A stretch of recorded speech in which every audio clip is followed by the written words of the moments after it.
You're listening to PetLifeRadio.com. You've had a long day at work, and you can't wait to just get home, take off your shoes, plop yourself down in your favorite chair, and relax. You walk up to your tranquil residential home and your neatly manicured lawn in your quiet suburban neighborhood, put the key in the lock, open the door, and... Yes, the pets have gone wild! What were you thinking? Welcome to the show about everything you always wanted to know about exotic pets. Where to get them, what to feed them, and how to care for them. You'll even find out why some people live with a monkey. Now, here's your host, exotic pet expert and author Bob Tart. Hey, Bob, what were you thinking? Hi, welcome to What Were You Thinking? A show about exotic pets. And I'm your host, Bob Tart, author of Enslaved by Ducks and Foul Weather. And I'm here with your co-host, my wife, Linda. Hi, Linda. Hi, how are you doing today? Our show today is on the topic, Are Two Animals Better Than One? And we'll explain what we mean by that in a minute. But to start out with, I would like to request that you email us and let us know what your favorite pet book is. We would like to do a show about people's favorite pet books, about some of the really good ones out there. Now, I'm mainly thinking of books about the author's life with his or her pet, but it doesn't have to be that kind of book. It could be like, there's a really great book I just finished reading by Temple Grandin called Animals in Translation, and that book is about how animals think. So you might pick a book like that. Or it might even be your favorite how-to book, like, you know, how to raise the backyard duck flock or something like that. So, you know, some of our favorite books have been, I like this book by Cy Montgomery called The Good, Good Pig. Wonderful book. Oh, that's a great book about her life with a very large pig.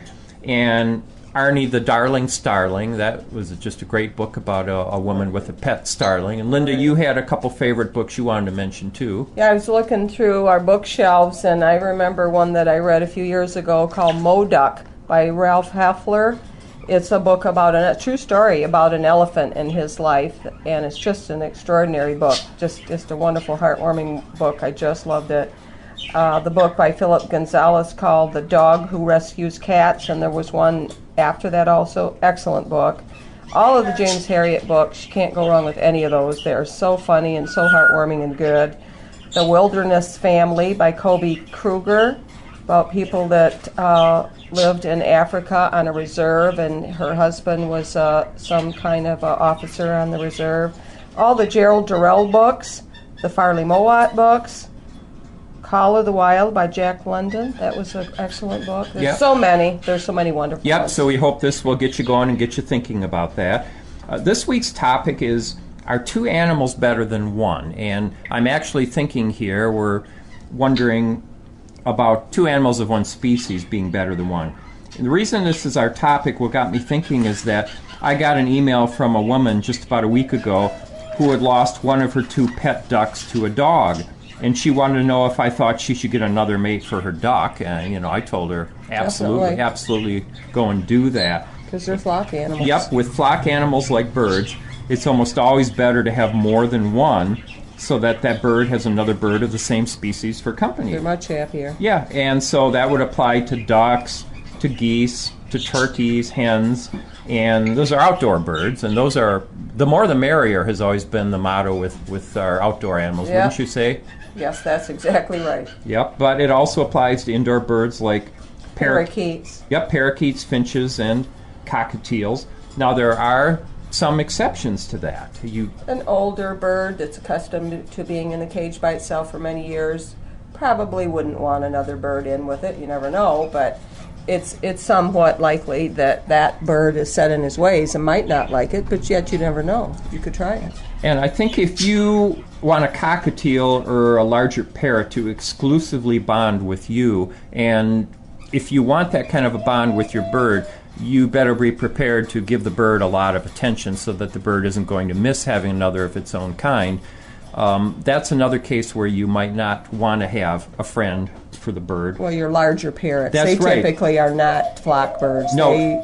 they would not do well, I mean, typically. in the wild they're flock birds, but it can be difficult introducing another member of the same species to a large parrot. That doesn't always work out. No, we've got 2 African gray parrots, and one is a Congo African gray and one is a Timna.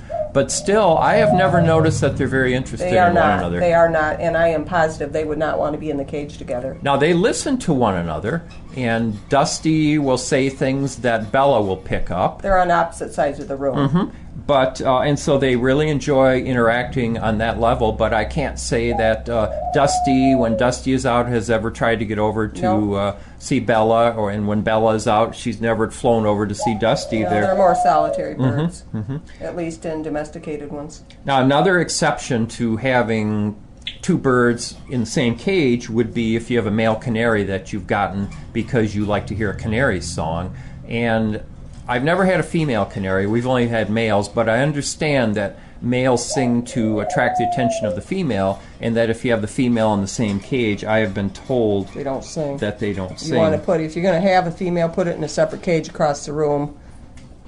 Right. I've heard that. Right. That'll keep them singing. Both indoors and outdoors, some male birds don't do well together, and they will fight for dominance. Indoors, finches, I've read. We don't have finches, but I've read before that some male finches, demand to be the only male in the cage, in the flight cage, or whatever setup you have. Sometimes doves are like that too. Sometimes male doves can be very competitive. Although we have 2 doves that we're pretty certain both of them are males. We have Howard and we have Otis. But they're in separate cages. They're in separate cages. They come out together and they get along just fine.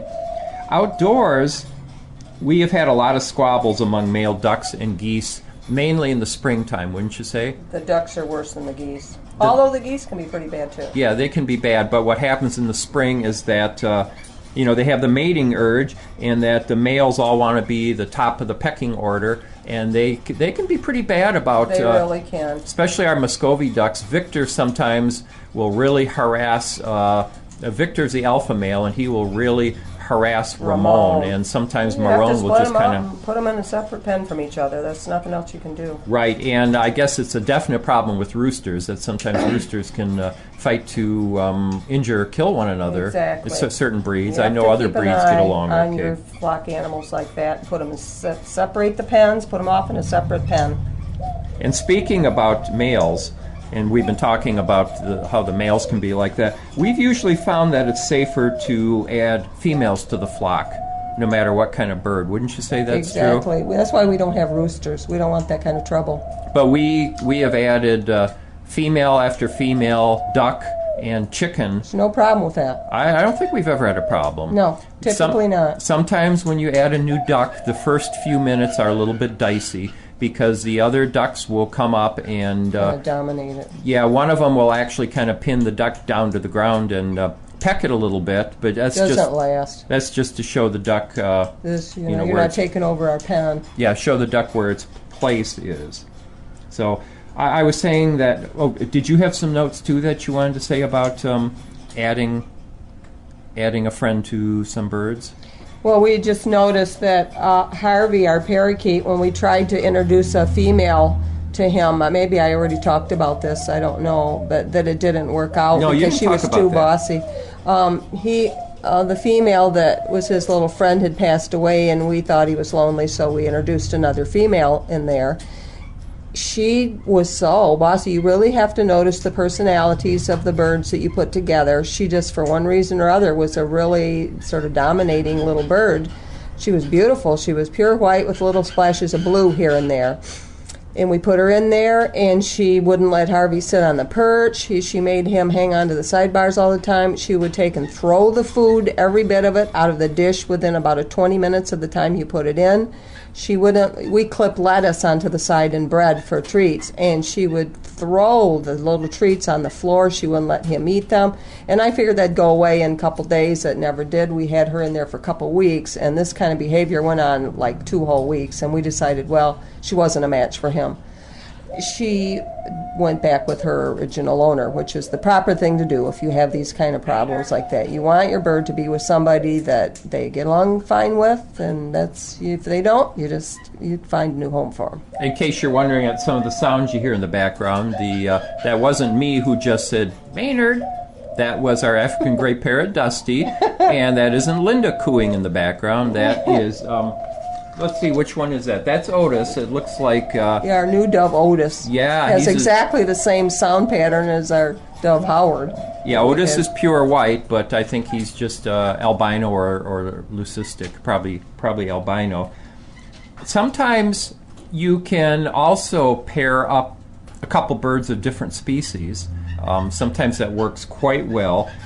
Howard are ringneck, African ringneck, I guess they call them dove, or collared dove, or ringneck turtle dove. I've heard the names for them. Howard's best friend has, before we got Otis at least, has been a little blue parakeet named Harvey. And they're in different cages, and when we let them out together, they just have a great time, don't they? Oh, the best. Absolute best. They fly up on the lamp together. They fly up on top of the refrigerator and sit in the basket together. Yeah, we have a basket with clothespins on top of the refrigerator. Chase each other around, making sound. They just have a ball. They Howard will bow and coo to Harvey, and then Harvey will kind of give little pecks to affectionate pecks to Howard. Oh, that sound you hear there is Harvey. There's Harvey. He must know we're talking about him. I think so. So this is a case where two animals of different species get along just great. They are just the best of friends. Yeah, who knows why, but they do. And what's funny is... Everybody likes Howard, though, for some reason. Everybody does. Before Harvey was Howard's best friend, a couple of years ago, we had a Harvey is a blue parakeet, and we had another blue parakeet named Reggie. And Howard and Reggie were the best of friends. So I don't know what it is about... He associates that color. That's Howard hooting this time. Well, I shouldn't say everybody likes Howard. Stanley Sue didn't like Howard. No, but most of them like Howard. Yeah, we don't let our parrots around the parrots smaller can't be birds. Around the doves. Nope. But matter of fact, you got to cover the top of your cages. If you have birds that come out in the room, you have to put blankets or something on top of the cages if they're going to be flying around and landing on top of the cages. Otherwise, you're going to lose toes. Right, you're talking about the parrot cage. What we do is we spread a blanket there, and so a thick blanket. A thick blanket, so that when our parakeets and when our doves are flying around the room, they aren't too discriminating against where they settle down, and they will land right on top. Well, they like landing on a flat surface, and it's a flat surface. And you want to make sure it goes right to the edge, too, because the parakeet or whatever might sit with its feet over the edge that's not covered, and then that's when your parrot or whoever's in there will bother their toes. I guess this is a common problem because Linda and I went to a pet store once that had a room in back where they had some of the baby parrots that they were incubating, but apparently there were some other birds back there too, because there was actually a sign posted saying, don't let the birds out near the parrots. We're tired of losing toes. It's a common problem. Yeah, it absolutely is. So ounce of prevention is worth a pound of cure is my thing I feel. But birds absolutely do need other flock members. So we have noticed that as far as keeping different species together, that ducks and hens, we've had no problems keeping They're ducks fine. and hens together, have As long we? as they're females, yeah. You do need a lot of room to do that. Someone emailed me once and asked about that. And if you just have a small enclosure, I wouldn't do it, because the ducks are pretty messy because they need... a lot of space. They need water, and we have a wading pool. And what happens in the pen and back of our barn is that the ducks splash around, and we have to drag a hose out and keep the, a lot of water in the wading pool, and then inevitably the water turns to mud. Mucky. And so if you have a small area, you don't want your chicken to have to live in mud. No, luckily, you can't keep grass in there because they eat it almost within like 2 or 3 days. Oh, the time yeah. You put it Yeah, in. the hens are just experts at stripping every bit of vegetation. Speaking of which, it's getting the time of year where And so, because we give treats such as lettuce and bread to our ducks, geese, and chickens, it's getting the time of year, fortunately, that you can go and pick tall grasses from the field that are nice and lush and green, and they actually love that better than the lettuce even, and it's much more it's very nutritious for them. Mm-hmm. Certainly more nutritious than the iceberg lettuce. Yeah, I'm going to be happy when we get today some picked that for the first time. Oh, we have enough of it somewhere. Yes. Mm-hmm. Get on your hands and knees and just pick a bucket full of it and let everybody have some. They adore it. But watch out for poison ivy, and if wear gloves if you're in a place where there might be nettles. I found out from personal experience, a lot of fields that have the tall grasses also have nettles, and if you have any experience with nettles, you know that it's nothing you want to get anywhere near. If there's one thing a nettle likes, it's growing somewhere where it can trick somebody. Yeah, it's a bare hand. They just love it. It'll give your hand a prickly feeling for about 2 days, and there's nothing you can do about it. No, I remember some people it doesn't last. When we first expanded our duck and hen pen behind the barn, there was a lot of vegetation there, and we had a hen who loved to hide in the nettles when I would be chasing them in at night. And once in a while, if I wasn't wearing gloves, I'd forget what I was doing, and I would shoo the hen and stick my hand right in the nettles, and I would remember it for the rest of the evening. Oh, yes. Now, the only time I've noticed that the ducks and hens get a little bit competitive is when we do go out with those treats. And it's surprising how forward the hens are, isn't it?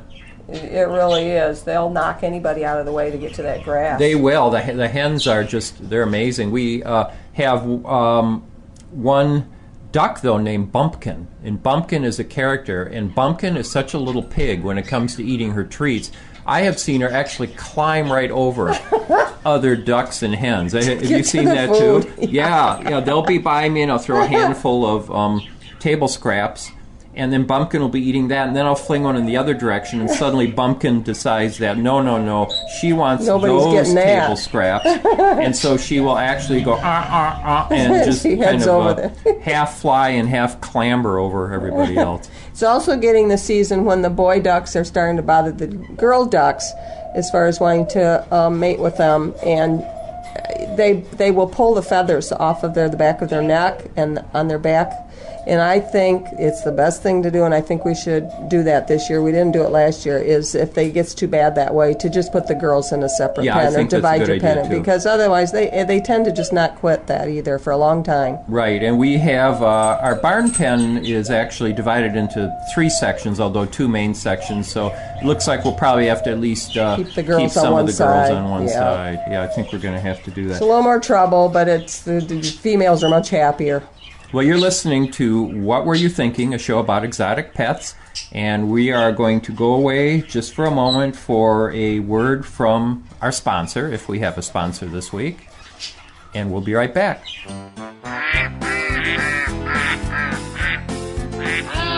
What Were You Thinking? We'll be right back after Bob gets the ducks out of his living room. Don't go away. Flight 291 is now boarded. All passengers, please proceed to Gate 4. And who's this traveling with us today? This is Bailey. She's never flown Midwest Airlines before. Hi, Bailey. She'll be fine. We take special care of our traveling pets. In fact, our Premier Pet program was created by an employee and dog lover who believes that pets should be handled as precious cargo. And they are. Oh, and they earn travel rewards, too. Oh, good. Thanks for flying Midwest Airlines, Bailey. Enjoy your flight. Visit MidwestAirlines.com. Pets are part of the family, and when traveling with your dog, there's only one magazine to include when packing your doggie's duffel bag, and that's Fido Friendly, the travel and lifestyle magazine for you and your dog. Each bi-monthly issue includes hotel, city, and state reviews, and doggy destinations to explore with your furry companion. Fido Friendly magazine can be found at Borders, Barnes & Noble, PetSmart, Pet Boutiques, and Fido Friendly hotels nationwide. Or you can go online to subscribe at www.fidofriendly.com. So get traveling with your pet today and leave no dog behind. And remember, Fido Friendly's the only magazine dedicated to the travel lifestyle of man's best friend, and the one magazine your dog will thank you for.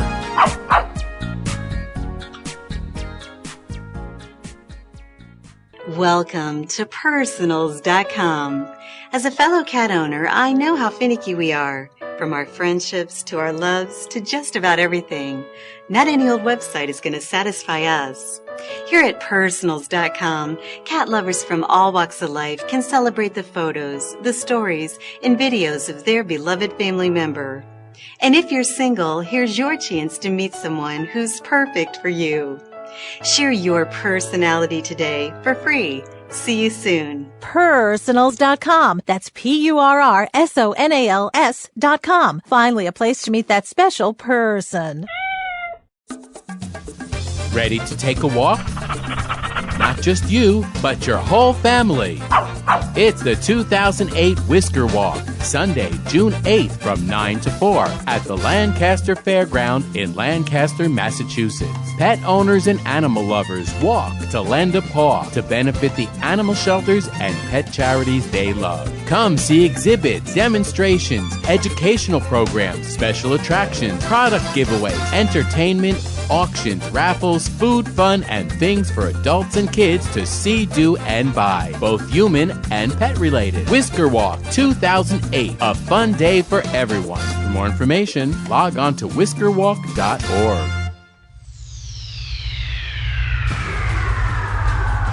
Greetings, human. What planet am I on? Welcome to Pet Planet. Here's a copy of Pet Planet Magazine, Florida's most informative and fun pet resource magazine. It features heartwarming stories and informative articles from local and national pet experts. Excellent. Pet Planet Magazine offers Operation Planet Rescue, helping rescued pets find new homes. And it's available at 500 locations in South and Central Florida and 24/7 on the internet at PetPlanetMagazine.com. If you're out and about with your pet, you may be featured in Paparazzi, candid pictures of you and your pet. For up-to-date pet-friendly events, activities, and pet-related services and products, Pet Planet Magazine is your final destination. I shall take this magazine home with me. Back to your home planet? No, to my condo in Boca. Pet Planet Magazine. Check them out at www.petplanetmagazine.com or 352-394-8578. It's out of this world.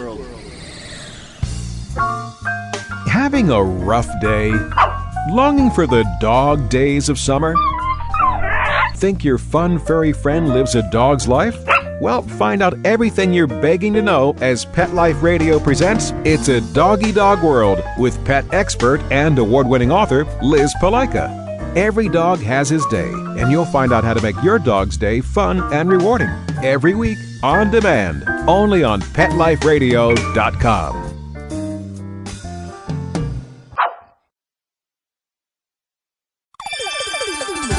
Let's Talk Pets on PetLifeRadio.com.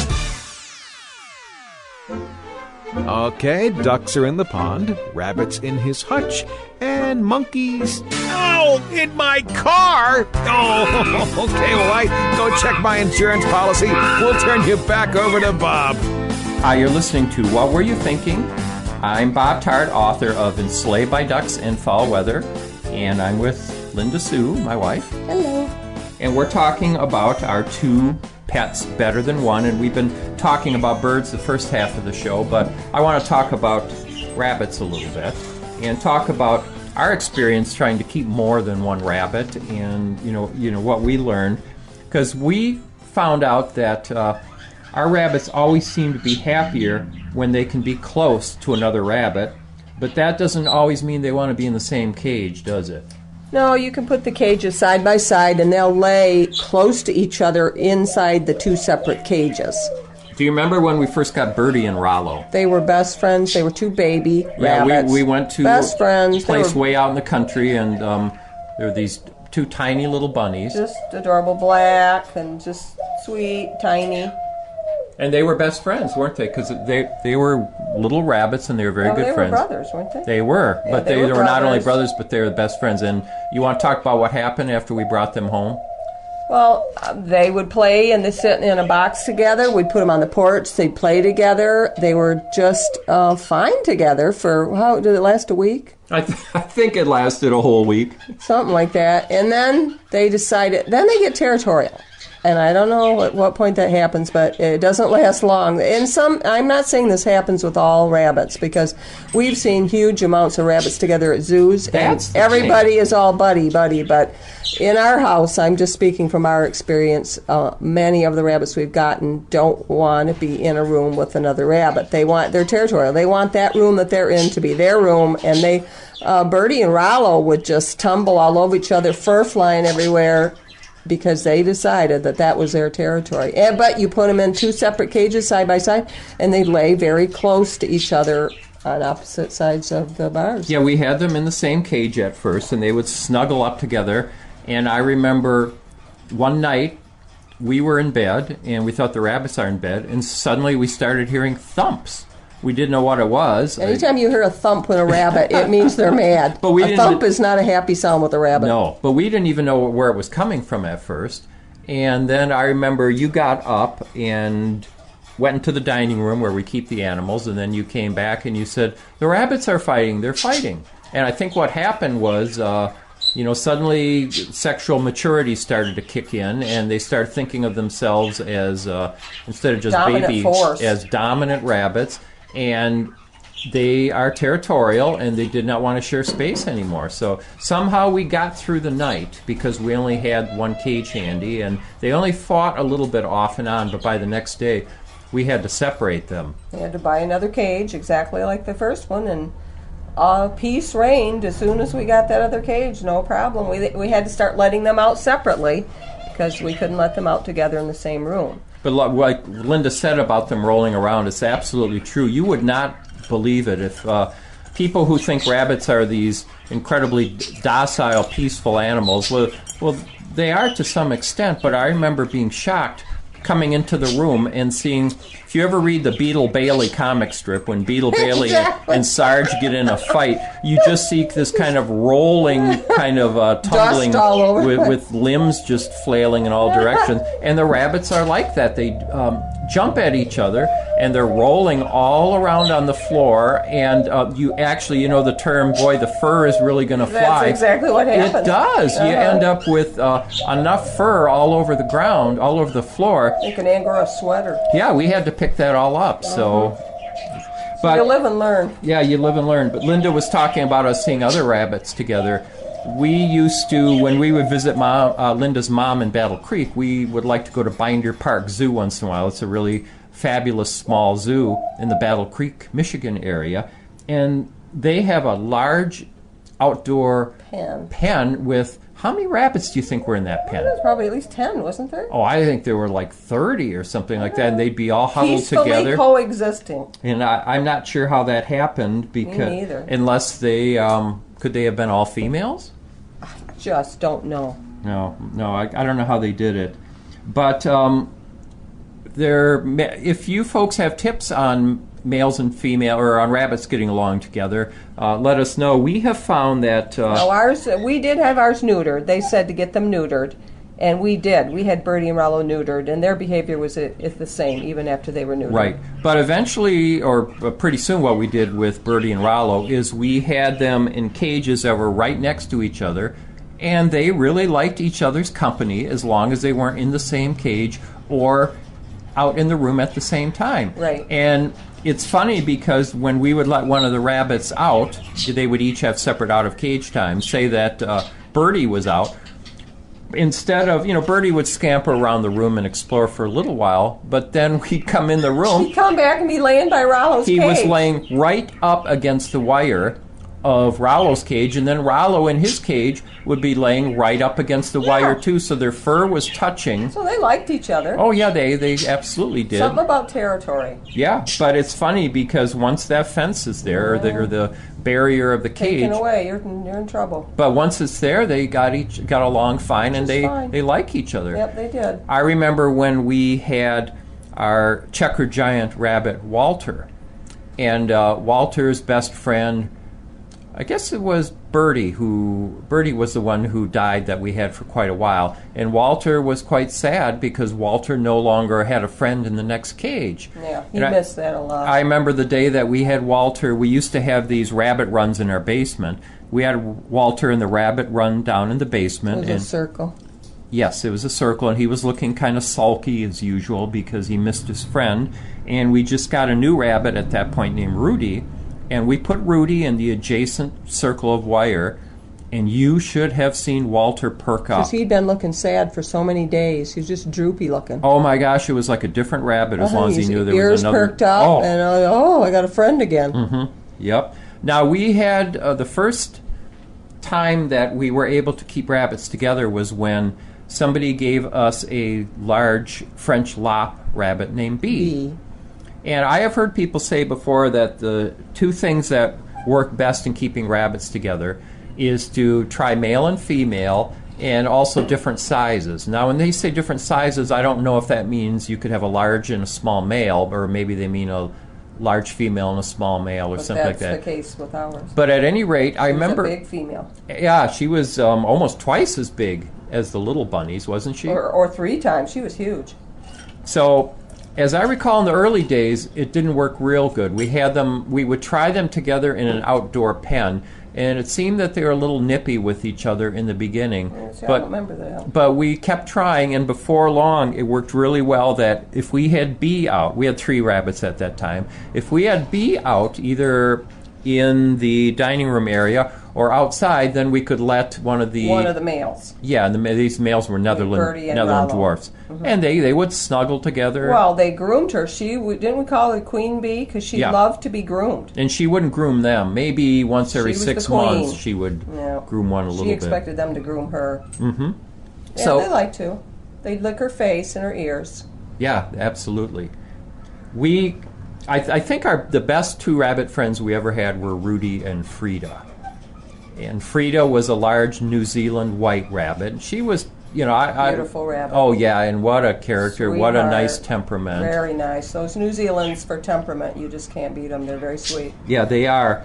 And I know we've talked about this before on the show, but why don't you repeat the story about how they met, how we got them together? Because this is a good way for people to find a friend for a rabbit. And we took Bertie to the rabbit rescue. Was it Rudy? Yeah, we took Rudy to the rabbit rescue place that Peg Markle had told us about. A lady named Chris had a rabbit rescue place in Grand Rapids, and she had an outside area where there was rabbits, and she had a huge trampoline.